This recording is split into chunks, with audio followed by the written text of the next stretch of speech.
وہی بات میں نے آپ سے کرنی تھی خرم صاحب. دیکھیے اس کے اوپر بلاول بھٹو زرداری صاحب کی ایک ٹویٹ آئی. ان کی ایک واضح پوزیشن ہے. انہوں نے کہا The unilateral decision to offer amnesty to terrorist groups within Pakistan is an insult to the thousands of victims of terrorism. Imran's policy of appeasement to religious fascism within Pakistan as well as on our eastern and western borders will haunt us in times to come.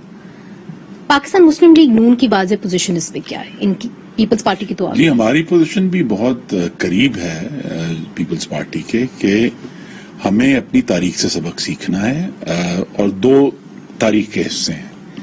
ایک تو ہمیں نہیں بھولنا چاہیے کہ ابھی زیادہ سال نہیں ہوئے کہ پاکستان اپنی بدترین اندرونی دہشت گردی سے ہم گزرے ہیں، جس میں تقریباً 23,000 پاکستانی شہری اور لگ بھگ 9,000 پاکستانی فوجی جو ہیں جوان افسران وہ شہید ہوئے، ان کی جانیں گئیں.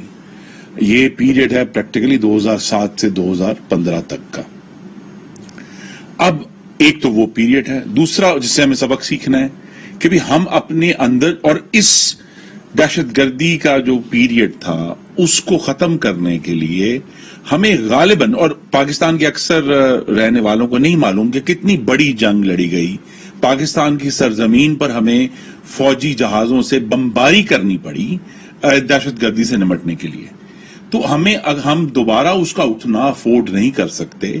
تو لہذا اس طرح کی جو میں کہوں گا کہ یک طرفہ معافی کی جو آفرز ہے بالکل مناسب نہیں ہے، بالکل مناسب نہیں ہے. اور اس کو دیکھیں نا، ایک تو مناسب نہیں ہے، دوسرا اس کا جواب بھی اگر آپ اپنے ناظرین کو پڑھ کر سنا دیں، انہوں نے اس کو رد کر دی. ایک تو وہ سبق ہے.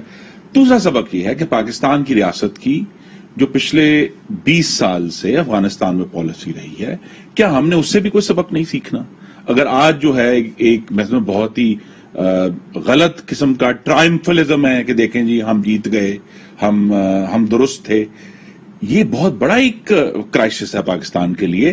کہ ویسے تو آپ عام طور پہ کہہ سکتے ہیں چیسٹ بیٹنگ کریں گے جی ہم جیت گئے، پر ہم جیت گئے، لیکن جو آج کرکٹ ٹیموں کا نہ آنا پاکستان کی سفارتی ساکھ کے دنیا میں چیچڑے اڑ گئے ہیں اس پالیسی کی وجہ سے، اور پاکستان کو بہت نقصان ہوا ہے. کشمیر کے ایشو پر بھی اور بھی بہت سارے معاملات میں ہمیں نقصان ہوا ہے.